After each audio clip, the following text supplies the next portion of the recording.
Okay, great to see everybody. Here we are with our next CSSGJ talk. My name's Oliver Dodd.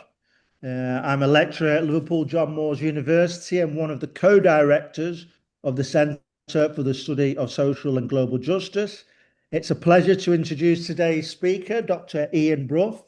Ian is a senior lecturer at the University of Manchester and a leading figure in critical political economy. His work examines neoliberalism, authoritarianism, state transformation, and the restructuring of capitalist social relations, particularly how these processes shape democracy, political power, and everyday life. Ian is widely known for his contributions to debates on authoritarian neoliberalism, a concept he has helped define through his influential articles and major edited books. His work draws on Marxist and neo-Gramscian approaches, and he has played a key role in bringing historical materialist analysis to questions of state power, crisis, and political strategy. Ian has published extensively in journals such as Globalizations, the British Journal of Politics and International Relations, and New Political Economy. His scholarship is widely read across politics, sociology, and human geography, and he is also well regarded as a mentor and collaborator, supporting early career researchers and strengthening the critical political economy community in the UK and beyond. Today's CSSGJ talk is titled All That Has Never Been True, The Dismal Ruins of Neoliberalism Equals Free Market Assumption. Ian, you have around 40 minutes for your talk, followed by a similar amount of time for the Q&A. Over to you. Great, thank you very much. Can you hear me okay? Is everyone fine with this? Oops, hold on. Okay, thanks for those kind words. That was very nice of you to say. So today's presentation is a splicing together, I guess, of two different papers that that came out in Journal Issues this year, but came online last year. And I'll try to show why I'm putting them together in this way as I go through the talk. So just to give an overview of in effect, I guess, like why I'm even talking about these things in the first place. So Andreas knows because it would have been a book proposal for his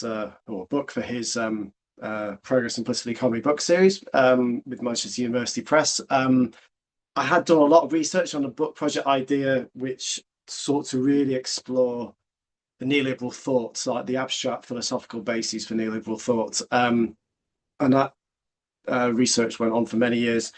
And in the end, I felt like it would just became too unwieldy and bigger projects. So I did reluctantly abandon that 3 years ago.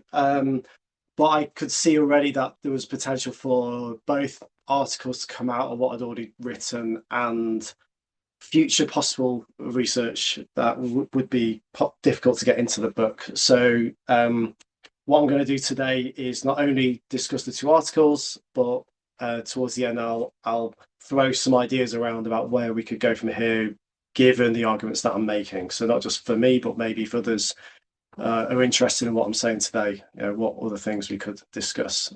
So very much welcome comments, even if the articles have come out, because this isn't, I guess, to a degree, a transition from this longer period of research to thinking about where we could go next. Okay, so these are the three things that are being referred to. So first of all, at the top, this is a blog post for the Progress in Political Economy website, from which the title of today's talk is taken. That's a summary, really, of the arguments found in the next two articles. So the one in the middle was published in Review of Social Economy, and is really exploring the abstract philosophical elements of my argument about neoliberalism and free markets.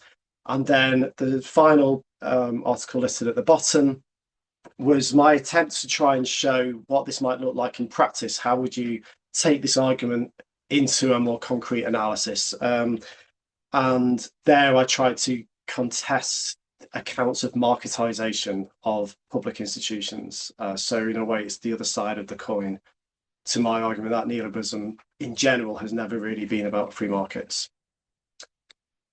So the context for me thinking about these two papers was is neoliberalism dead or dying? And this seems to be a question that has been asked many times in the last 5 years in particular, but even before then. One element of this is the fact that I'm obviously of a certain age, and my undergraduate dissertation project was on the East Asian financial crisis of the late 1990s, in which people were saying neoliberalism might be on the way out or is dying or something else. So one of the things that I've observed over the last quarter of a century is repeated periods of questioning neoliberalism's viability. And then what tends to happen then afterwards is people then start to say, oh, actually, it's still here, maybe in a new form. What does that mean? And that's really what I'm interested in, because one of the things I've often been asking myself is, what is it that people think has actually died or might be dying in each time we have a discussion about this? So the current discussion would be around what's happening in the US with Trump, but also debates about the Green New Deal, that was proposed in the last few years in a few countries, but also most obviously with the EU, the responses to the COVID-19 pandemic, and so on. And one of the problems that I found with these discussions across the last 25 years is that what is deemed to be dead or dying is neoliberalism as a free market worldview. And the problem I have with this, or one of the concerns I always had, is really well expressed here by Matthew Watson in his book, The Market, which I very strongly recommend for anyone who's interested in what I talk about today. And he just says, at no point has a free market ever stood up in reality, even on its own terms.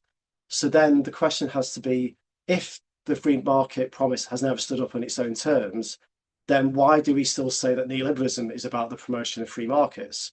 So what is it that prevents us from detaching neoliberalism from free markets and actually thinking about what it might really be instead? Now, this obviously can take a few different forms, different fora, whether you're talking to students or other researchers.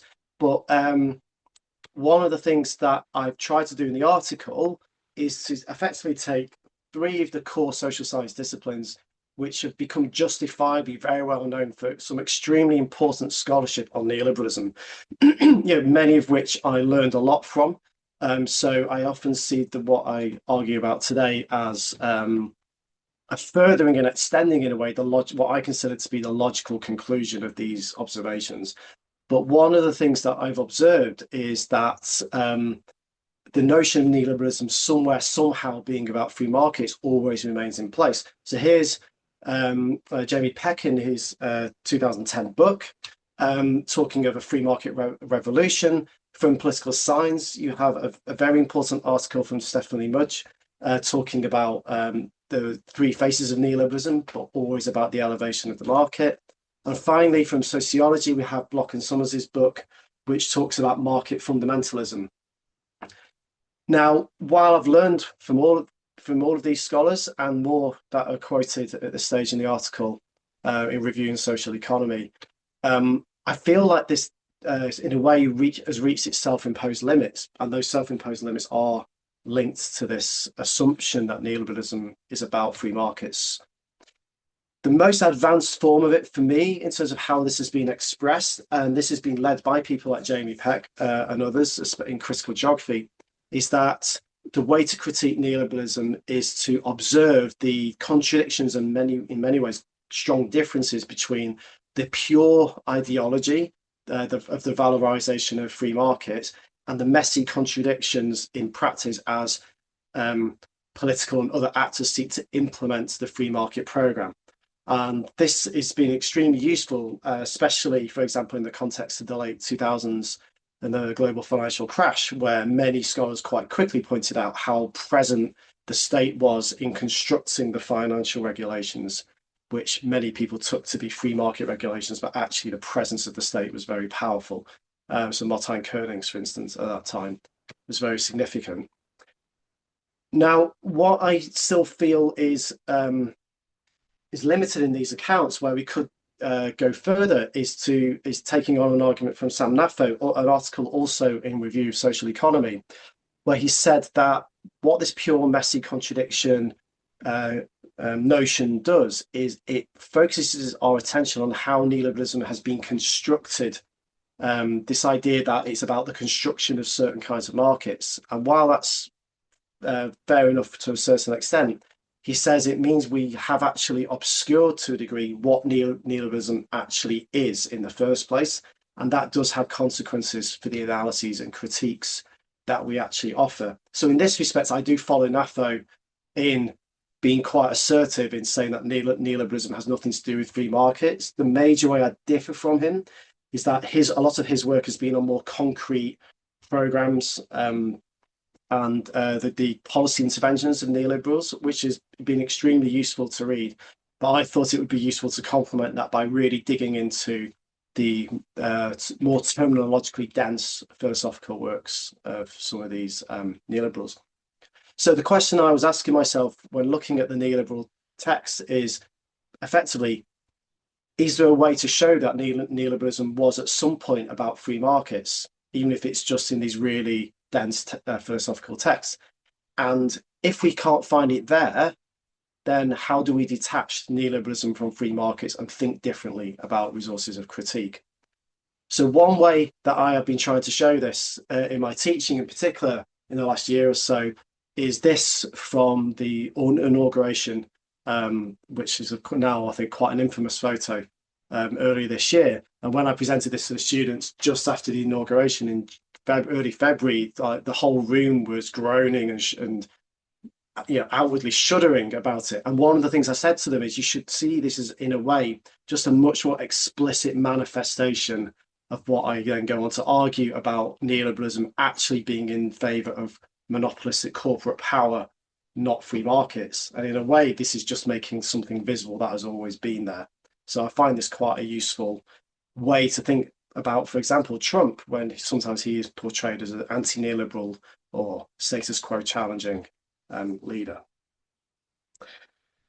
Okay, so in terms of the RSC paper, it's based upon the wider book project research. And in that book project, I looked at 150 sources, primary sources, original texts by canonical neoliberal intellectuals from the early to mid to slightly later 20th century.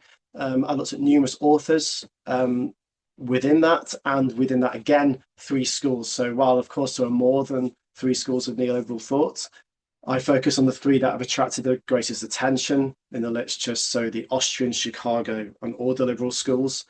In my view, this is a form of fieldwork that this should not be underestimated when we're thinking about going back to the original source. So this is a primary source, and this took a lot of time to design and how to focalize on the authors, how to focalize on the schools, and how to understand for example, the timeline of these publications as well.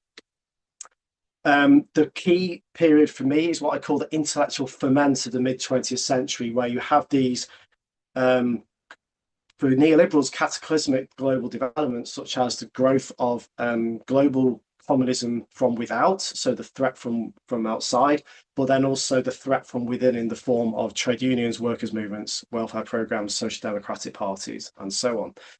So this then meant that in the context of the Great Depression and World War II, there was a real need to defend civilization. And it's striking just how often that kind of language is used, incredibly apocalyptic language at times, even in the most philosophical works. And it's striking just how much, even for instance, a mild expansion of the welfare state is deemed as inevitably leading to a communist dystopia. So it's really striking for this period. Then drawing on the work of people like Nicholas Gain, I'm interested in how that intellectual ferment led to numerous lines of dissent and afterlives, travelling up to at least the 1980s. So I'm still interested in what was going on even up to that point, whether it's the original intellectuals like Hayek still writing in this time, or newer intellectuals like Gary Becker, who came along and clarified and extended some of the earlier contributions. Finally, just on this tricky question of how to consider the 3 schools themselves, drawing on the idea of constellations from Walter Benjamin, I understand neoliberalism as constituted as a unity in diversity. So for instance, this oft commented upon distinction between ordoliberalism and neoliberalism, which you sometimes see in the literature. I do not align myself with. I see this as three variegated but strongly interconnected schools of neoliberalism, and that I try to show that through the way they talk about monopolistic corporations. So what I now do in these slides is try to show some quotes, and obviously I can't show everything. If you want to go to the paper, please feel free to do so. There's, I think, 5,000 or 6,000 words just to basically archival research and quotations and analysis in the paper. First of all, I argue that the defense of the corporation is what leads neoliberals into a spectrum of endorsements of monopoly. So this idea of a spectrum draws from Barak Tanzel's work on authoritarian neoliberalism. So what I'm trying to say here is that they are not all exactly the same. So the Austrian school is basically celebratory of monopoly, and I'll go into why later.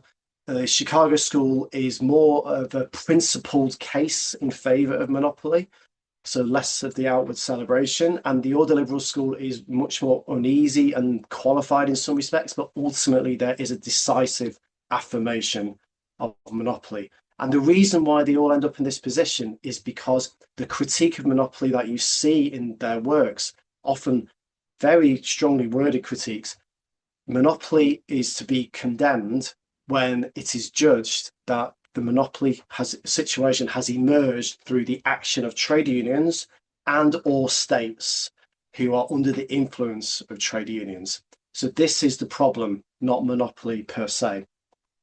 And in the article, I call this the socialist challenge. Wherever they saw the socialist challenge present, this would be the basis for a condemnation of monopoly.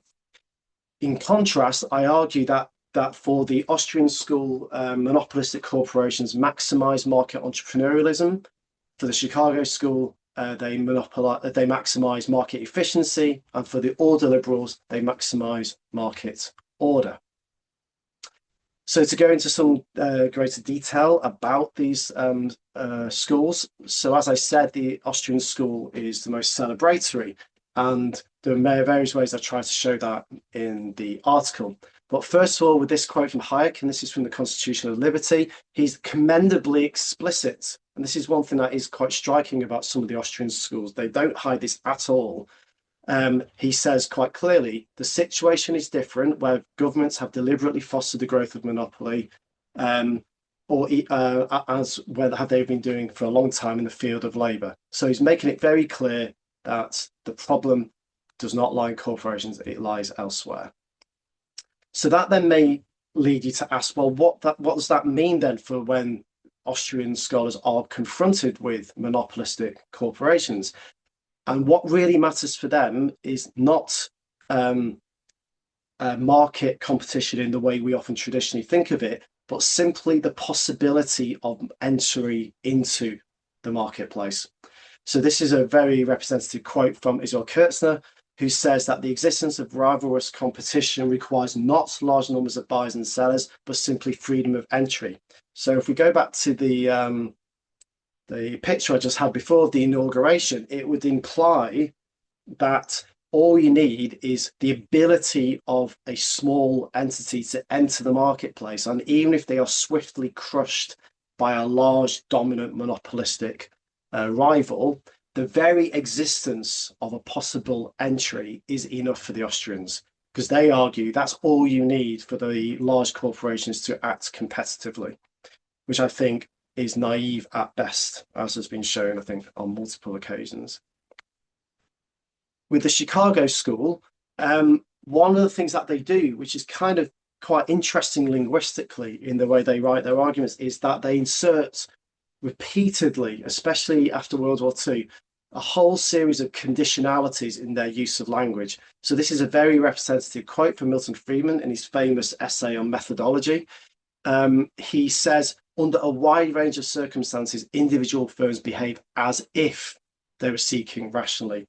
So what he's portraying there is the possibility that even monopolies act as competitively as companies that may exist in a hypothetical state of perfect competition. This then goes even further with the work of George Stigler, who argues that it is actually necessary, and look at all of this conditional language here, absolutely typical of the way Stigler writes. It is necessary to recognize the possibility, that's one condition, some mergers, another one, which raise concentration or reduce an already small number of firms, will increase competition. So they constantly insert possible hypotheticals, suppositions, and possibilities. And what they're always saying is, but it could be different. And through that, they just gradually construct a picture of market efficiency being guaranteed to the highest extent through monopolistic corporate activity. Finally, with the order liberal school, and this is the section in the article which has a greater number of words devoted to it, and that's because the order liberals, I think, have the strongest reputation for being most in favour of deconcentration of economic power, and you see that obviously in a lot of their work. But one of the things that happens in a lot of their work after a certain point, it's never early on in their work, it's always as you get into the detail of the argument. And this is quite a representative quote from Rupke, where he argues that it is in fact trade unions who are the strongest and most dangerous bastion of social and economic power, which works with the whole arsenal of mass monopoly power with all pervading effects. So in other words, it's a very clear statement that when we are looking at situations of monopoly, the worst possible outcomes are those where trade unions have acquired that monopoly power. And the other thing that they actually argue, interestingly, is that in the interest of economic order, which normally is taken to mean a support for free and fair competition, you actually then get quite qualified statements in all of their works, like this from Eucken, where he says that actually monopoly is preferable to oligopoly, because oligopoly would actually potentially lead to various levels of disorder, because large oligopolistic companies may actually clash much more than you would otherwise wish. So in this respect, you do prefer to have a situation of monopoly to help guarantee that order. So while the order liberals are more qualified, there's a significant section in the article where I talk about their underlying philosophy and what constitutes a market for them. And one of the things I seek to show is that the idea of the market process, which we take to mean free and fair competition with a powerful state to enforce that free and fair competition, actually is drawn pretty narrowly. And for a lot of the time, they're making more qualified statements like this. So the question has to be, how much should we rely upon this idea of free and fair competition for how we see order liberalism?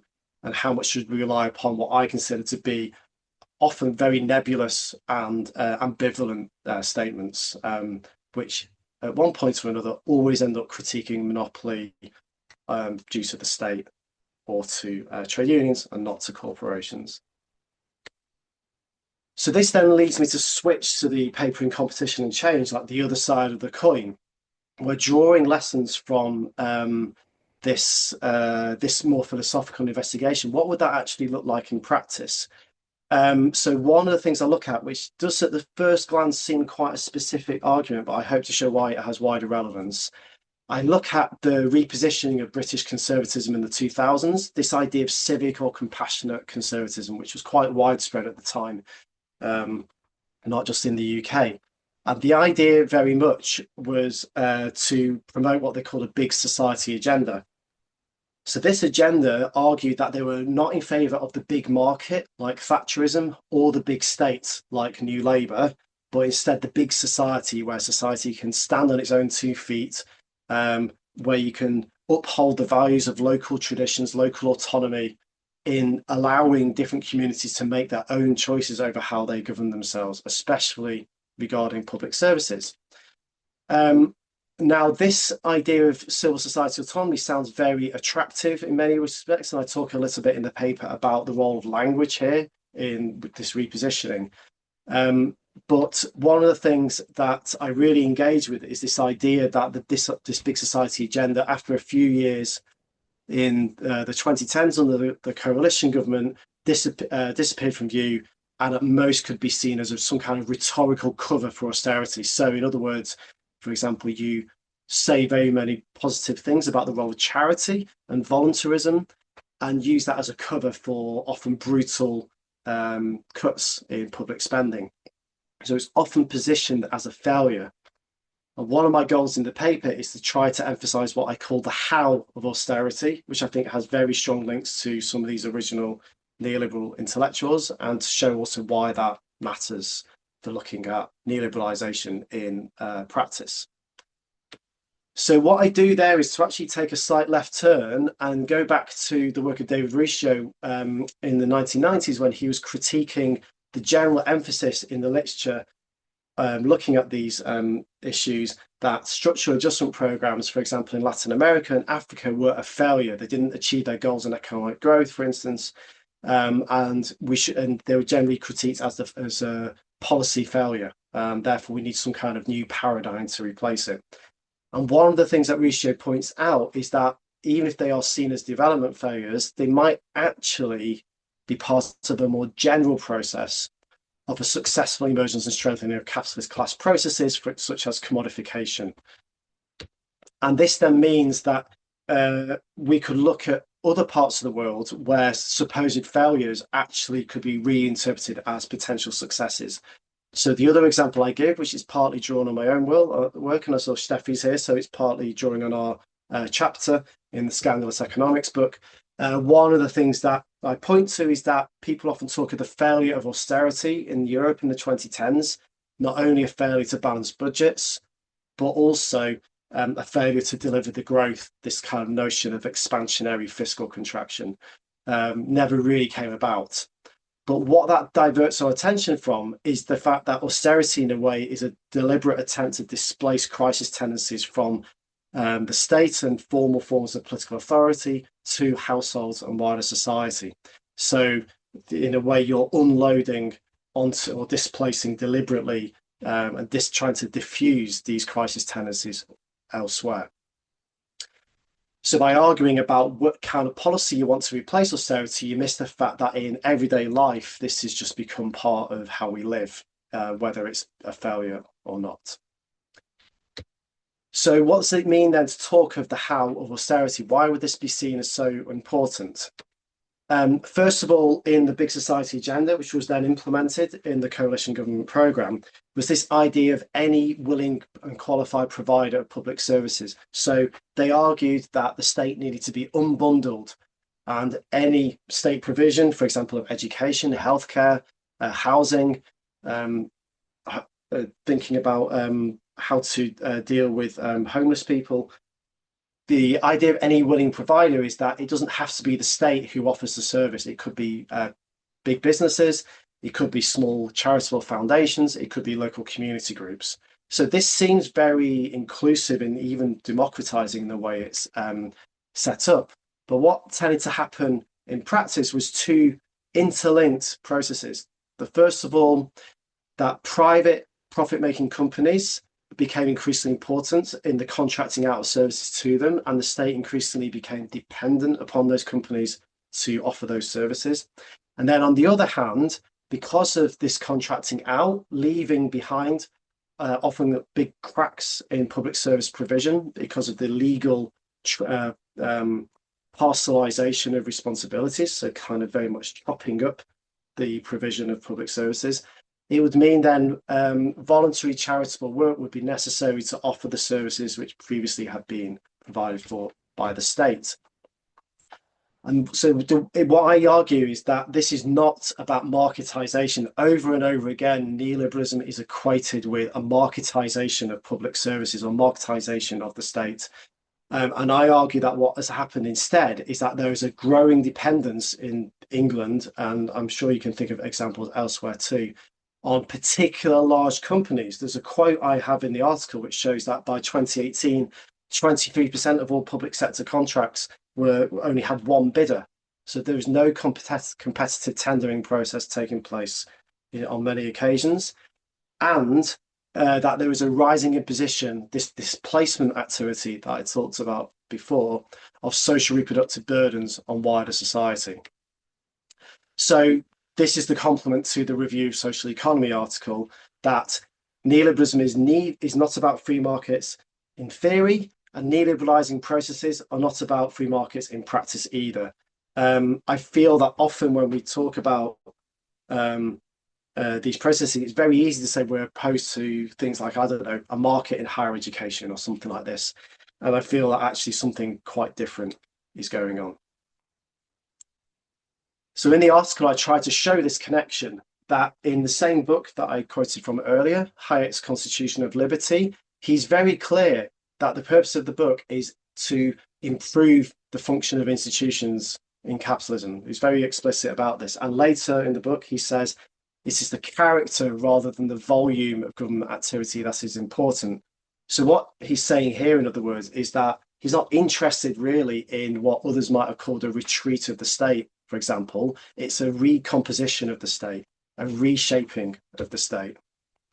And he says other things such as what is objectionable is not state enterprise per se, but state monopoly. So again, it's not about the state, it's about the organization of the provision of services that matters. So this question of how is all over the Constitution of Liberty and also other books by from the same period by authors like James Buchanan. And this idea of how provision is organised and delivered, where Hayek harks back to a so-called golden age of the 19th century, where you have small community associations and charities taking on welfare provision, which in a way allowed those charities to almost act like a company because they would be directly connected to their local communities. This is what had a strong influence on the repositioning of British conservatism that I started with earlier. So even if they were on one level rejecting the idea of the big market, what they were instead doing was actually following through on something that had been demanded from the inception of the neoliberal project, which was the reorganization of public institutional spaces. So when we get to the concrete legal mechanisms that implemented this program, first of all, they argued that public services should always be open to a range of providers competing to offer a better service. So again, this seems very positive sum, but what that meant in practice was actually quite different to this idea of some kind of mutual benefit going on. So I give multiple examples of what I call big society success in the article. I talk, for instance, of how all schools after the early 2010s were to be understood as academy or free schools, so outside local authority governance, and significantly greater role, for instance, on the one hand, corporate foundations, so the idea in England of academy trusts covering multiple schools, which allows them to pool resources and also purchase, for example,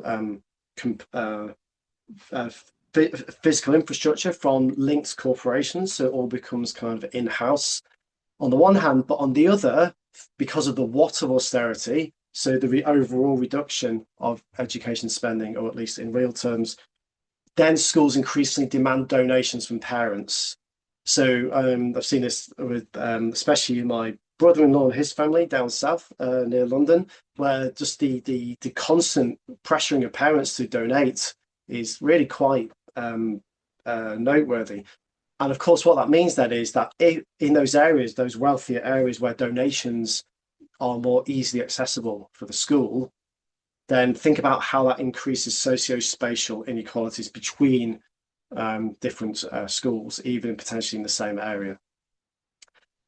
The idea of localism, which was set in stone in the 2011 Localism Act, changes the duty of local governments towards simply doing what other individuals may do, and basically got rid of the wider social well-being component of local government. So if you are doing only what individuals may do, then it opens up much more scope for the fragmentation and privatisation of service provision on the ground. On welfare to work, a lot of this was outsourced, so an increasingly punitive and work-fairist programme of trying to get the unemployed into work was increasingly outsourced to profit-making providers, companies like Atos, where effectively they ended up having a structural incentive to fail to provide or to find work for their especially more complex clients, who then would be sanctioned by the welfare system, so therefore losing their benefits. And finally, the 2012 Health and Social Care Act changed the duty of the Secretary of State Health to simply promote rather than provide a comprehensive health service, and allowed therefore a much greater possibility for so-called independent provision of healthcare to exist, not just with companies but also with doctors being able to work privately, which is still a big issue. So these are the three things, summarising all of this, that I feel are really important when looking at how public institutional spaces are recomposed through processes of neoliberalisation. First of all, a growing legal disregard, whereby, for example, as I just mentioned in health and social care, you simply promote rather than provide. So you pull back from what the state is legally required to offer. Private contracting parcelises up public institutional spaces through various privatisations and fragmentations, constantly creating these little portlets of responsibility, which mean that in between these different provisions, more and more communities may fall through the cracks because companies will only be legally required to do certain things. And for those communities and spaces where people fall through the cracks, for example, rising homelessness, then society takes on a much greater social reproductive burden through charitable and unpaid work, which leads to various forms of exhaustion and, of course, again, much greater spatial inequalities across wealthier and poorer neighbourhoods. So here are some examples of what, and this sounds a bit weird talking about successes of neoliberalisation. These are, for me, the obvious consequences of everything I've just talked about: an explosion in the number of food banks, a very strong increase in the number of people who are homeless, whether they are literally on the streets or in temporary accommodation. I've mentioned school donations and healthcare already, and another one would be public assets often being now placed in the hands of so-called friends of companies. So, for example, parks are now often managed by friends of groups who have to take on the upkeep and maintenance of the park, which previously had been done by the council. I've mentioned this already as well. One question that I've asked myself a lot while working on this paper is, what does charity mean? This word charity, which we hear about all the time, or altruism, or something else like this. What does it mean in the wealthy suburb where maybe you have longer standing, more established forms of voluntarism and charitable work, compared to deprived inner cities where it might be much more fragile, much more precarious, where you might have the growth of shadow care infrastructures just in the name of some kind of survival on an everyday basis. Finally, in the paper, I don't say a lot about this, but I say that these afterlives, inevitably, despite the official end of austerity around 2018 or so, this is drawing on the work of Sarah Marie Hall, have really stretched through into the 2020s in the UK, not just through COVID-19, where, for example, you could see basically how dependent the state was on certain private corporations, which led to, on the one hand, massive levels of corruption, as is being revealed through the COVID inquiry, but also mutual aid groups emerging because they had to. There was no other way for some parts of British society to get through that part of the pandemic. The idea of the cost of living crisis, where does this come from? Why do we talk about it? How is it spatially differentiated? And also the more general idea of nothing working anymore. For me, it's rooted in the way in which public institutional spaces have been recomposed. This is also why I feel that this is one way we can see how the current Labour government remains on this terrain. And one example, which I presume going to hear about in 2 days' time, is a renewed emphasis on the private finance initiative or public-private partnerships, depending on how they might word it, for the construction of new hospital and other NHS buildings, which will just reinscribe the debt dependence that has been such a part of healthcare provision in the UK in the last 2 or 3 decades. Okay, so I know I'm going through quite a lot here, but I hope I've shown how we can bring together a critique of the idea of neoliberalism being about free markets in theory and what that might mean for more concrete analysis. So I go through in the RSE paper some implications of what this for us as researchers. And one of the questions I ask is, what would it actually take, despite all of the evidence that I've been able to marshal through my archival work, but also through looking at the big society agenda, what would it take for the neoliberalism free markets couplet to be dispensed with? And here I draw a lot of inspiration from Michael Perlman's book, The Invention of Capitalism, when arguably he did something similar to classical political economy. I can't say too much about it here, but I talk at some length about Ian Bruff's work on epistemic attachment. And one of the things that I argue here is that one of the ironies of the current situation is that it's not free market, so it's not neoliberals who are attached to free markets. It's actually the critics of neoliberalism who are attached to the idea that neoliberalism is about free markets. I hope I've shown that neoliberals themselves weren't really that concerned. They might have been rhetorically, but not programmatically. Therefore, I feel we, as critics of neoliberalism, need to abandon any attachment that can be drawn between neoliberalism and free markets.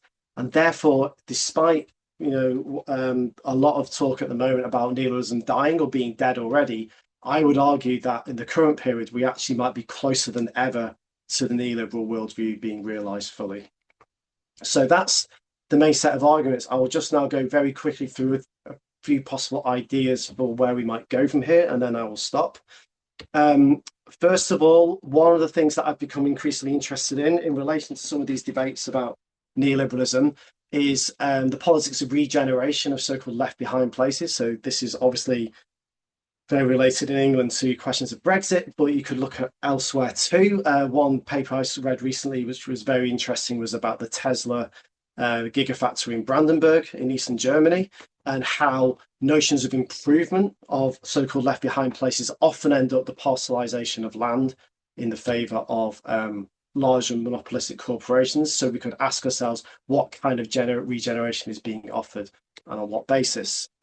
The other thing that I think we could look to is how local communities, which are often proposed or positioned as opponents, it's not just that they are reactive against these regeneration schemes, they often have their own understanding of improvement imminent to their own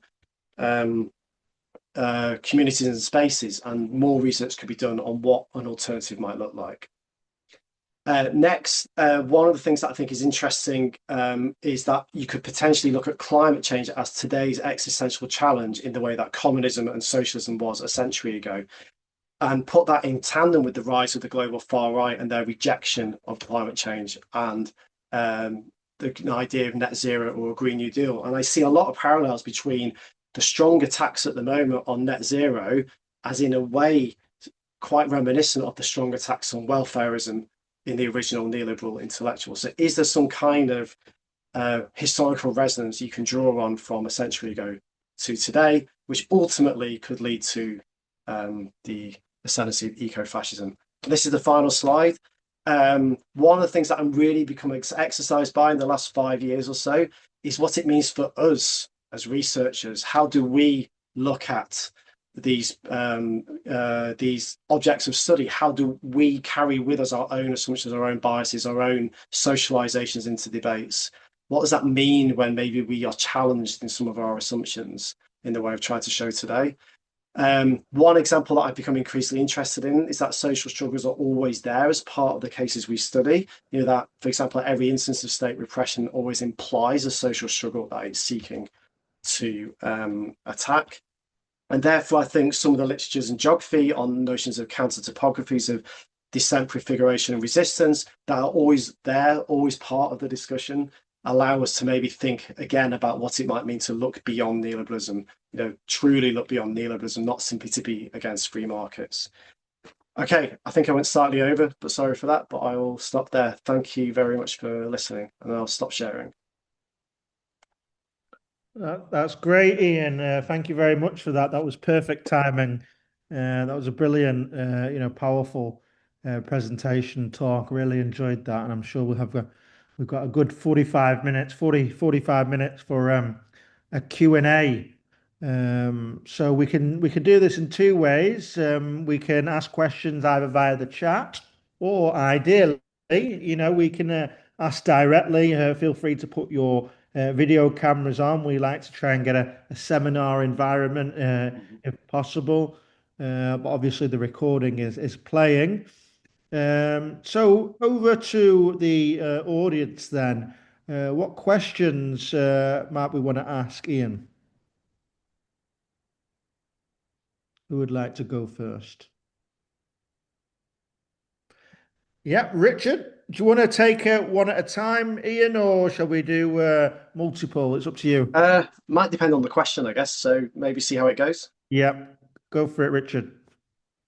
Yeah, my question is just a quick clarification. First of all, fantastic talk, great piece of research, or two pieces, whatever. It's really good, and I hope the slides all get shared because I want to, and the video goes up quickly because there's so many people I want to make see it. Yeah, just right at the end there, you used the word prefiguration. Is that what does that mean? Like in the same way that a lot of sort of green text talk about lived imaginaries. Is that what you mean by prefiguration? Okay. Or what? Yeah. Okay, I can answer that quickly actually because I think that's useful. Yeah, so it's not something that I've been able to work a lot on. So I think the best thing for me to probably point towards, at least in where my train of thought has been going, is within critical political economy, the literatures on so-called disruption-oriented critical political economy. So people like David Bailey, Monica Clure-Lasada. So there's a book they co-authored called Beyond Defeat and Austerity, which is from 2018. And what I find really helpful about the book is that they just switch around the emphasis. A lot of critical political economy, and obviously I did this to a significant extent myself here, they critique it for an overly strong emphasis on what they call a domination based account of neoliberalization, rather than always seeing neoliberalism as an essentially incomplete project. Monica Clure-Lasada has written something this year on SpaceX, and Elon Musk actually calls it there an unfinishable project because social struggles are always there contesting. And I don't know how far I want to go with that in future work, but I think it's really useful to, especially if you rethink neoliberalism, it always then forces you to then ask, well, what kind of struggles and resistances would you then think are more attuned to that definition of neoliberalism? So in the talk, I was critiquing a market-based criticism of neoliberalism because I think it then invites the very thing you're seeking to prevent in many cases. So I'd say those would be quite a good place to start, like those writings. Great. Further questions, Andreas? Yeah, hi everyone. Ian, thanks a lot. That was a great tour de force, providing us with an overview of this pseudo-market focused neoliberalism. It brought to mind the notion by David Harvey that he said neoliberalism is ultimately a class project, a project of class struggle, where capital tries to reassert its control coming out of the 1970s, as well as reestablish productivity. And that then also reminded me of your quote of David Ruscio. Yeah, so we think, oh, neoliberal economics hasn't worked in development terms for that and that country, so really it's a failure. But actually the purpose perhaps never was to lead to development, but it was simply to ensure, for example, if you think about countries in the global south, the transnational capital or the global north gets access to raw materials. Yeah. And so we think, oh, in terms of development, it's a failure. But well, if that was never the purpose, then it can't be a failure. It might actually be an extremely successful policy project. Yeah. So just as a common stroke question, but excellent presentation. Thanks a lot for that, Ian. Thank you. So one thing on David Harvey is I think a lot of the time he writes, in a way that I would, agree with about neoliberalism, but there's always a moment in his writing when he does refer to free markets or some version of that. So, for example, I've just got in the RSC article, there is a quote I've got here where he talks about neoliberalism. This is very early in the book. is a theory of political economic practices that proposed human well-being can best be advanced by liberating individual entrepreneurial freedoms and skills within an institutional framework characterized by strong private property rights, and here we go, free markets and free trade. And there was a Jacobin, I think, article he wrote, or there was an interview a few years ago where he described neoliberalism as a political project. I think some of what you said does obviously, align with how I would see that. But I mean, maybe this is just me, but I feel every time we invoke the idea of free markets, we lose, or the powers of critique are eroded.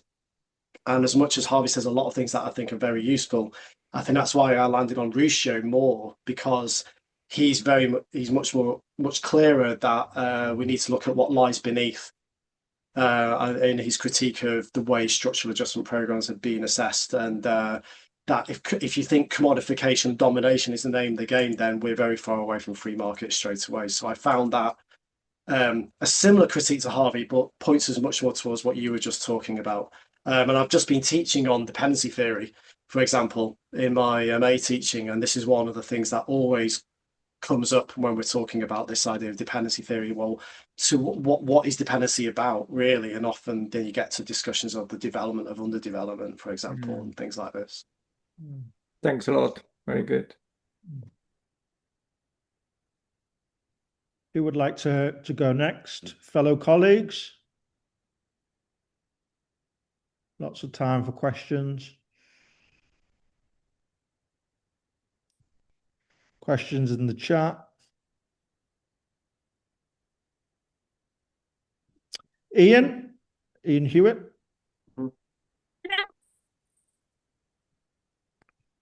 Over to you, Ian. We can't hear you at the moment, mate.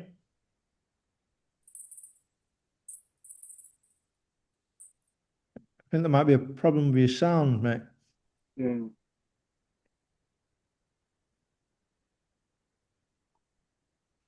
If you want to ask the question in the chat, Ian, Is that better?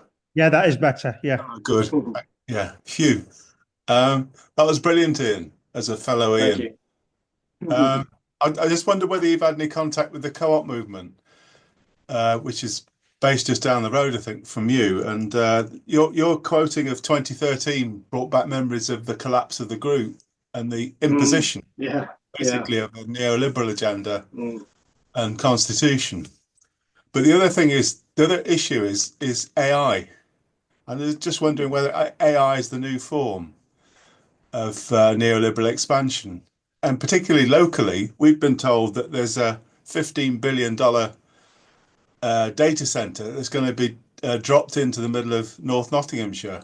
And it is virtually impossible to find anybody that knows anything about it or how to challenge it. I mean, I'm involved in the new mayor's group with Friends of the Earth. And you try and ask a question and they just say, it's nothing to do with us. Now, $15 billion is a big computer, big enough to need 3 small modular reactors to keep it going.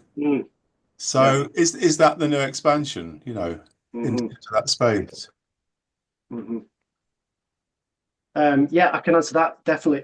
So I'll actually start with the current movement, actually. So I no longer live in Manchester, I live in Leeds, but when I did live in Manchester, I lived in this area called Stretford, which is right next to Old Trafford, where you have the football ground and the cricket ground. And it was quite a classical working class estate. It was built for the Trafford Park Industrial Estate more than a century ago and very much retains that character.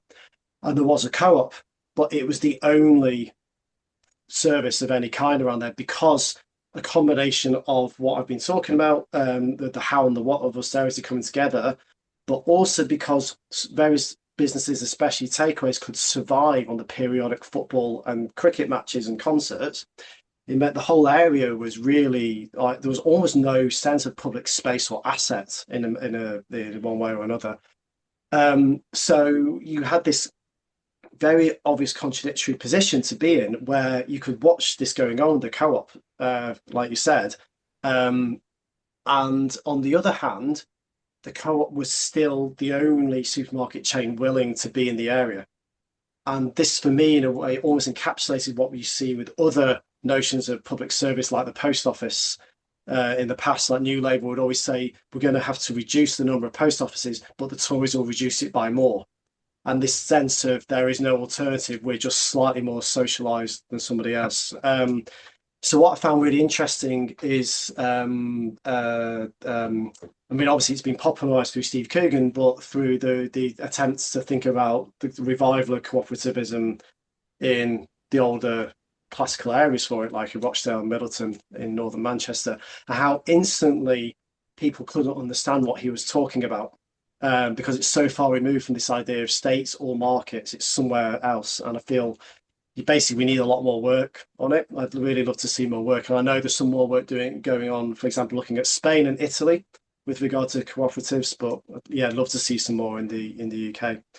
On AI, effectively, yes, I think this could be the new form. I don't think it's any accident if you're looking at that inauguration photo.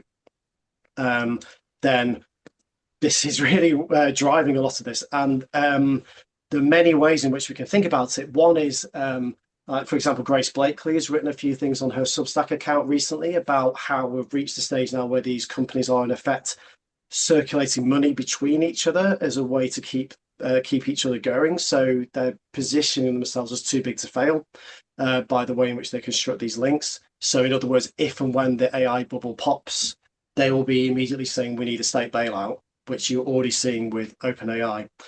The other way I'm interested in is exactly what you were talking about. I've been talking to a friend of mine recently about this because we might write something on something related to this, which is that all these new reservoirs that are suddenly being proposed for the UK have, in my view, absolutely nothing to do with providing new reservoirs for households. They're entirely about, if you look at their position, their proposed locations, they're entirely about feeding data centres. And in turn, those data centres are just about, through the new planning laws, about the confiscation of an enclosure of land for purposes which, as you said, are extremely obscure. So I think in many, many ways, AI is the new area we need to be looking at, and a new frontier for all these struggles. So, for example, 10 years ago, we would have been talking about fracking, for instance, in this country. And now it seems to be this area. But yeah, definitely agree. Thanks. Really, that's great. We've got another question in the chat from Ruth. Great question here. Thanks, very insightful presentation. Any thoughts on the implication of intensified or expansion of monopoly development for political economy and the role of state, etc., etc.? Yeah, I mean, that's a massive question. So, I mean, I remember I presented in very, very early version of this article in Cambridge in early 2020. And what was interesting was because I was presenting to an interdisciplinary research centre, we actually had some heterodox economists in the room. And they were talking about people like Joan Robinson and others from the older school heterodox economics traditions. So I think that is potentially one area where we could look back to, as actually people who were writing at the same time as some of these neoliberals were already highlighting the problems. And it was interesting that Robinson in particular was often singled out by some of the neoliberals, like Friedman, without naming her, made it very clear he was critiquing her, describing her work as imperfect and having no empirical relevance and so on. In terms of the role of the states, I suppose there are two ways to look at this, and this is partly my heritage in debates on comparing capitalisms, which have a very strong state-market dichotomy at the heart of it. Is that it's so ingrained that if neoliberalism is about free markets, then the state must somehow be social protective in some way or another. And I feel that we need to ask much more, and this is something I've tried to develop, but I could do more on, which is instead of asking states or markets, for instance, you ask yourself, what is the social purpose of what the state is doing, or what is the function of what the state is doing? So the idea of purpose or function then allows us to ask whether the contracting out, for example, of public services really is about opening up, or whether it is in fact actually hollowing out the state in the name of private dependence upon private monopoly. I guess the other area would be, and Angela Wigger has written a lot of work on this on the EU, is she's shown that despite the professed commitment to competition in the EU, the percentage of mergers and acquisitions over the last few decades that have been blocked is actually very small, despite the way we might think about the EU as a sort of maybe an antitrust kind of organization. So for me, it would just be to really reassess some of these foundational categories and assumptions that we have in our work. I know that's quite a general answer because you say PE here, and I don't know if you mean political economy as in heterodox economics, or maybe, for example, IP or development or whatever. But I think some of these reconfiguration of the foundations of our work would be where I would probably start. But admittedly, that is just the way I think about things generally. That's great. We'll move to Gaelic. You got your hand up? Yeah. Well, do you hear me? Yep, hear you very well, mate. Yep. Well, thanks for the presentation and informing us about your recent work. I'm eager to read it, of course, but I mean, in a sense, this focusing on neoliberalism and in terms of its relationship with this discourse of free market is, I think, is something has been debated over and over again. And in the way in which you presented it, you referred to 3 schools in terms of unity and diversity, and you underlined, if you like, their common denominators in terms of their position vis-a-vis the notion of monopoly. But the thing is, there are significant, how shall I say, not necessarily very consistent aspects of these 3 schools, methodologically speaking, to start with. So it is important to come to terms, in a sense, how come then they, over the decades, managed to establish a position which not themselves, but the critiques actually labeled as neoliberalism. They didn't necessarily identify themselves as neoliberals. That was the emphasis on the part of some, at least, to put the emphasis on free market. Neoliberalism was something which came after a certain period of time and increasingly used by the critiques of neoliberalism, not by the advocates of it. So there's how to account for it in terms of, if I could put it that way, this hegemonic position still with us, notwithstanding its inbuilt tensions, methodologically speaking.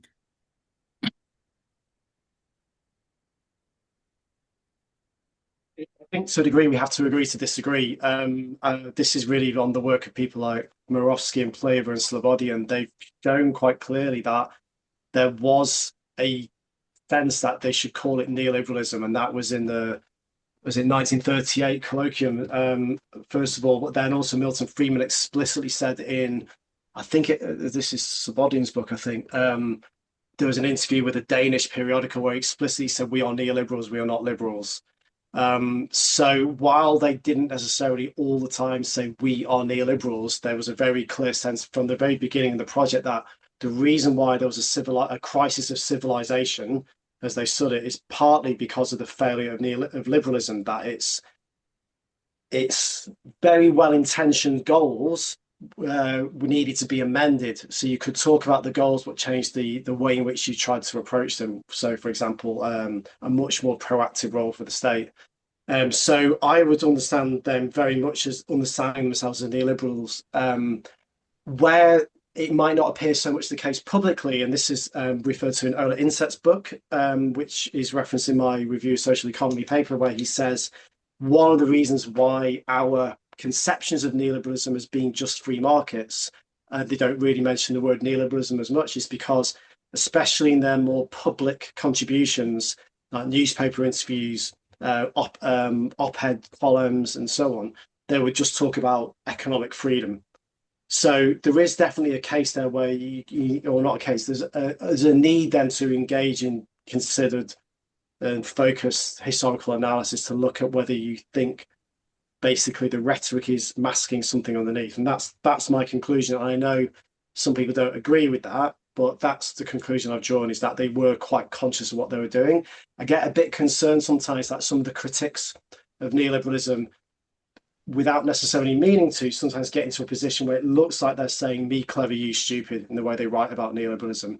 And we should actually take much more seriously that they really did have a sense of what they were trying to achieve. And one final thing in relation to that is it's really notable in Israel by the 70s, and this goes back to your points about how did they become hegemonic. Now, you could talk about this in different ways, but I was really struck in so many of Israel Kurtzman's book. He thanks at the start the Koch brothers for being supporters of freedom and funding the publication of the book. So, in other words, those sources of money, you know, the rise of so-called neoliberal philanthropy in the form of foundations and think tanks was already going on at that point in time. On the three schools, so this is obviously an ongoing debate that needs to be had. I agree that they do hold to a degree different conceptions of markets. Let's just give one example. The Chicago School, rhetorically at least, talks about equilibrium and neoclassical economics in a certain way, even though I think they actually subvert it in practice. Well, they do talk about equilibrium as something to be aimed for, could be achieved, whereas the Austrian school simply dismisses the whole idea of equilibrium, especially in the later work of people like Ludwig Lachmann and so on. So my argument effectively is that from these quite different starting points, they arrive in remarkably similar terrain when it comes to defending corporations against workers, basically. So I know this requires further work, but I would definitely encourage you to look at the work of others who've written about this, like Sam Natho and Terry Hathaway, and in different ways, Nicholas Gain. I think that's definitely very important for me. That's great. We've got some more questions. I can see you've got your hand up, Richard, but also some more in the chat. If I can abuse chair's privilege and ask a question myself, I just wonder where whether we can understand neoliberalism as a form of state capitalism, as a form of state monopoly capitalism. Sorry, this fusing of the state, with this kind of commitment. Is that too much of a crude kind of application? I mean, yeah. What's your general approach to the thesis of state monopoly capitalism, where it fits, if it fits at all? Yeah, I mean, this is a good question. I haven't done a huge amount on this, but I think one of the slight confusions, or that's maybe too strong a word at the moment, is that obviously you have the older classical literature that which I think historically I just used to call Stammercap. The old classic left literature on state monopoly capitalism, and now you have the much more recent literature on state capitalism, and there are some overlaps, but I think they do point in quite different directions about what they're really focusing on. So I think because of that, I've been a bit reluctant to go that way, because I mean, this is just a point, I guess, by Polantzas in State Power Socialism. He just starts by saying that the state is present always already in the constitution of the relations of production and reproduction, something like this. So in other words, to talk of state capitalism in a way is just saying capitalism twice, in a way. And so then the question shifts, rather than saying it's state capitalism or state monopoly capitalism, to ask what kind of capitalism does the state seem to gravitate towards, or not gravitate towards, that's too strong a word. Does this capitalist state seem to favour, in a way? What kind of social relations does the state seem to be promoting, and which ones is it seeking to marginalise? Now, I know that's a very kind of slightly abstract answer in a way, but I think about the state as constitutive in the moment of capitalist social relations being established and therefore reiterated on an everyday basis. It allows us, I think, to ask, for example, because I think one problem with talking about state capitalism is then you can immediately see how a debate might come around along the lines of the decline of state capitalism in the future, potentially. And for me, then we get back into some of the problems we had in the 2000s, which people like Martin Koenig's really effectively critiqued at the time. That financialization was always through state regulation, for example. I know that's not the best answer. I definitely need to do some more work in it, but I think for now, at least, I'm a little bit reluctant to go down that road, I think. No, that was very comprehensive. Thanks a lot. Well, we'll go over to Richard, and then we've got a couple of questions more in the chat, which we'll get to soon enough. So over to you, Richard. Yeah, hi Ian. If so the left-right label originated in the seating arrangements of the French Revolution, was the left and big state and right small state and free market, was that deep association? Is that like a deliberate rhetorical polemical push by the neoliberals, even if actually in reality they don't believe it? Has that been, has that been part of the function of all the trusts and foundations, is to create that notion to confuse everyone about the role of the state and things like that, would you say? I find this a really interesting question. So because obviously rhetorically, especially, they do present it in that way. You know, if you look at the more what I call public political books, such as The Road to Serfdom or Capitalism and Freedom, and various others that you can think of over time, they do position it very much in this way. But then, with the closer you get to their more kind of fundamental works, you could say the question increasingly that they ask is, what kind of states do you want? And for me, that's really where it's difficult for the left. And if I can just give one example before we then go to the questions in the chat. When I teach on European capitalisms next semester for my MA students, one of the things I often talk to them about is if welfare spending goes up, but that increase is all going towards the punitive surveillance of welfare recipients in the name of workfare programs, taking them to court, losing the appeals in court, for example, all those legal costs, and then ultimately potentially kicking them out of the system, that vast bureaucracy of punishment, then is it a welfare state anymore? So when you hear, for example, people talk of New Labour in the 2000s about, it increased public spending, my first question always is, on what? What was the purpose of that spending? And I think, and that's why I didn't talk about it today, but in the competition and change paper, I actually start with New Labour, saying that one of the repositionings of British conservatism was basically saying New Labour was great, but they didn't go far enough, which I think is very telling. That Cameron always said that he was the heir to Blair, and I feel like that's what he was really referring to. That's great. Well, we've got further questions in the chat. Eunice has got a question. Thank you very much for the talk, Ian. There's been a rise in neo-feudalism discussions lately from the left also, especially linked to big tech's growing monopoly position and control over digital production. Would you see your arguments engaging with these debates, or do you approach them as a different conversation?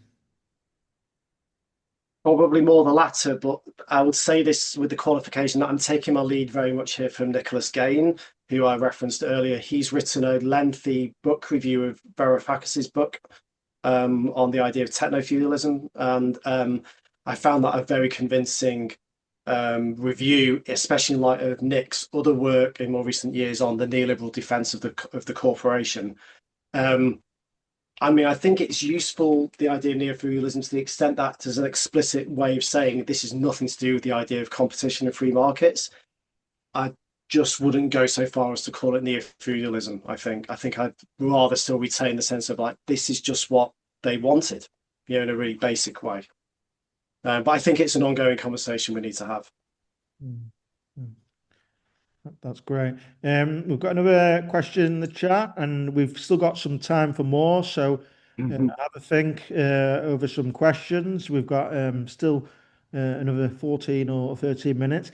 As a follow-up on your comment on fracking there, and as a non-expert on the British context, how did that struggle go? Are there any lessons that could be taken from the struggle on that frontier for the one currently facing us with AI? No, that's a great question. So one of the big areas of interest I have at the moment with regard to regeneration that I didn't talk about, and it's a debate that has emerged and discussed in the global south. So, for example, Tanya Murray-Lee's book, The Will to Improve, I think is absolutely brilliant for establishing this. the idea of land being empty, how do we position land as empty when we're also trying to kind of engineer it as in need of investment or in need of improvement in one way or another? So in terms of fracking, this is quite near where I used to live. There's an area of northern England called the Forest of Bowland, which is apparently a legally protected area of outstanding natural beauty. And a lot of the fracking would have to take place inside this area. And I always remember there was a Conservative member of the House of Lords who was obviously speaking on behalf of the government. He just said, effectively, well, who cares about these protests? Nobody lives there. It's empty. So we can do what we want with it. And Monica Clue-Lasada's article that I mentioned earlier that came out this year on SpaceX, Elon Musk made exactly the same argument regarding protests about SpaceX sites in Texas where 5 million people would live within a certain radius, and he still said it was empty. So one of the things that I think that the fracking struggle was successful in is establishing that the land might be empty, but only if you see it in a certain way. And if we rethink the land in other ways, then first of all, just in terms of an ecological critique, that land being empty is not empty, for example, of wildlife. It's not empty of biodiversity, and that's very important. But also, why should we always think about land as being in need of some kind of corporate investment? And I was actually part of a struggle in Greater Manchester where a similar kind of argument was being made about a floodplain, where an old Manchester United football player called Gary Neville and a big consortium wanted to build football pitches on a floodplain. And we were continually portrayed as Luddites, not in favour of progress, not in favour of improvement. And I think this one thing that I've really noticed with the AI rhetoric of the current Labour government in the UK, which I think you see elsewhere too, is they've positioned AI and data centres and so on as essential modernisation. And I always ask myself, modernisation in what way and for whose ends and for whose purposes? What alternative forms of modernisations and improvements could you have instead? For example, rewilding, renewable fuels and so on. Maybe just not have AI and the large language models, which are destroying pedagogy at the moment.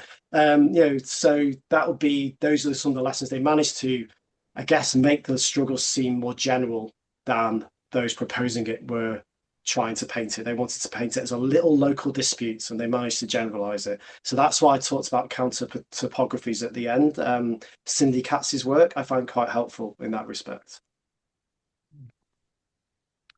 Andreas? Oh yeah, and it is reminiscent of the HS2. Yes, I've just seen that, but yes, exactly. Ian, now you also, of course, you are well known for coining the phrase authoritarian neoliberalism. Mm-hmm. So if the argument is, and I agree with you, that the state is always actually actively involved, there is not this free market, is the state then not always also authoritarian? Or what does that allow us then, this kind of label, authoritarian neoliberalism? What does that give us extra? Yeah, so I'm actually working at the moment on a possible article to try to answer this a bit more detailed than I have done in the past. So I think it's a question that still needs answering to a greater degree than what I've written about so far. So there are probably two ways I can answer it provisionally now. One is, especially when I first started thinking about it, which was around 2010, 2011, I just found it incredibly frustrating the way in which we were so soon after neoliberalism's crisis, people were just walking around in a very empiricist way, sort of saying, oh, well, neoliberalism's still here. Crazy. Nothing's really changed.